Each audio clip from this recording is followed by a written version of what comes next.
Well, it actually plays a huge role, and that's largely because engineering design shifted, even survey shifted years ago into an electronic platform. But what's happened now is that two-dimensional design has now gone to three-dimensional modeling. And so the technology, frankly, that we now use to do the design has accelerated at a pretty rapid pace. We're in a really fortunate situation because we have a great team of people, frankly, both in our IT as well as in our design training that is dedicated to keeping on top of it.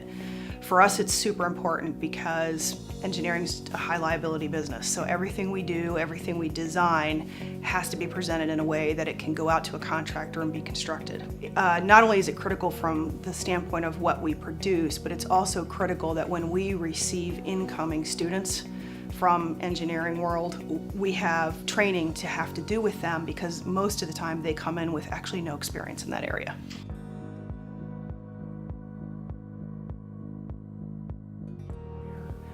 Substantially, actually, because it used to be that an engineer would work with a design team where they may have an AutoCAD technician who's in the software doing the work and maybe an additional CAD technician who's helping to keep the drawings up.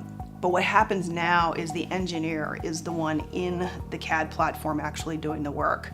So it's really important, particularly for the young students coming out of school, to understand how to translate the institutional knowledge of learning to be an engineer, all the calculations you have to know, all the things that you have to apply to actually taking that into a digital design space. When something goes to get built in the field, the tolerance levels for inches and millimeters and so forth has decreased significantly. So when a contractor goes to build something, they're building from a very, very precise set of plans, as opposed to maybe 30, 40 years ago where the plans might have been precise, but there's more wiggle room in the field. And so sometimes our data ends up actually in the machinery, running the machinery on the site. So it's a very different situation, and we have to be very cognizant of what it is we're doing.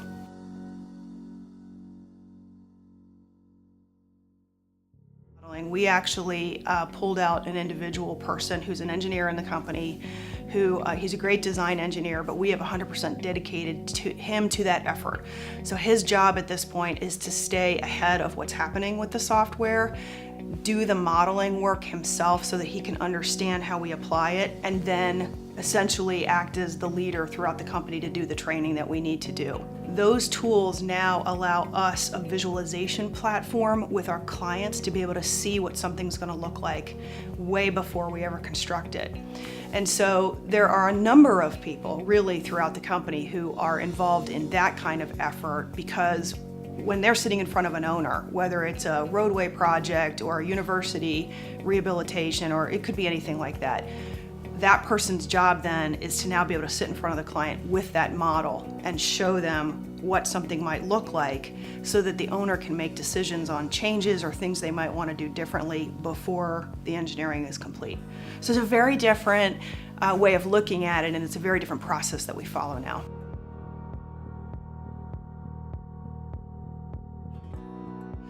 There's two key things you tell them. The first thing you have to make sure everybody understands is it's still engineering. Whether you're going to do it with a calculator and a pencil or you're going to do it in the computer, you honestly have to use your head. Water still flows downhill. So whatever data you're putting into the model, you have to think about that's the same information that's going to come out on the back end. So while they're learning the software and they're learning how to do the work, we also talk to them a lot about, honestly, use your head. Think about what it is you're designing, because this thing is actually going to go out in the field and be constructed.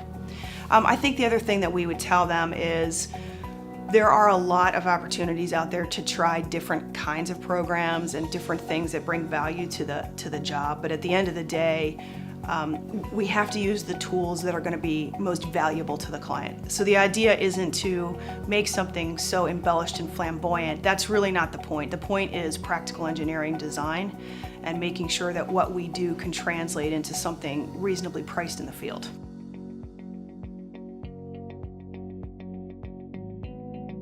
Yeah, no, I think innovation today really is around the cost of infrastructure, to be completely frank.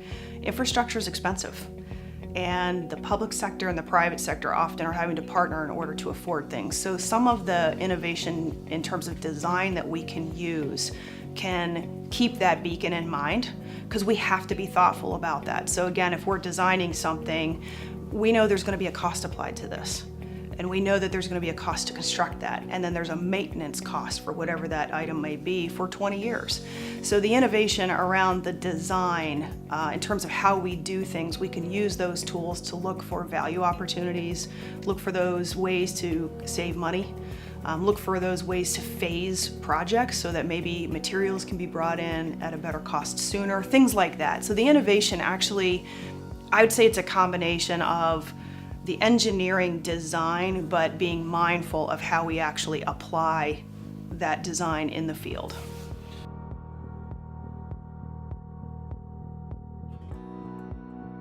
So I did not grow up here. I actually am from the Philadelphia area, came to Ohio to go to graduate school, and landed in Columbus for various reasons, and I would never leave now. It's been about 25 years since I've been here. I am active in the community because I absolutely love it. I think having lived somewhere else and come here, come to love and know the city really well, I think one of the things that is abundantly true, truly, is the sense of community. And I know that maybe can get overused at times, but it is really how I feel about it. I think we have an incredibly robust group of very talented people here, but also really caring people. And I think that matters to a lot of people in this community. I see evidence of it everywhere. I think that we are a community that is willing to face difficult challenges as well. We have to think about that. So I think from a talent retention standpoint, or trying to attract workforce to the region, everybody that I've ever talked to that's come here and stayed here says, oh my gosh, it's a really great place. It's a hidden gem. I think there's a ton of opportunity here for people in a lot of different walks of life. I think there's a lot of support for it. I think there's a tremendous amount of support, frankly, for women in business in this community, and I can't say enough about it, but it is absolutely about community. We don't have the mountains and the ocean, and we all know that, but we have some really amazing people here who care to be here.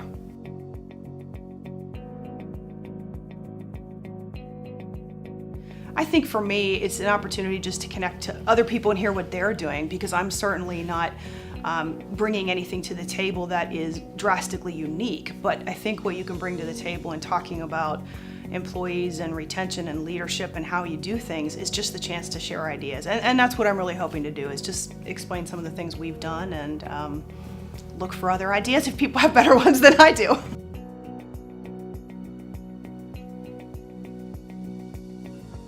Take the risk.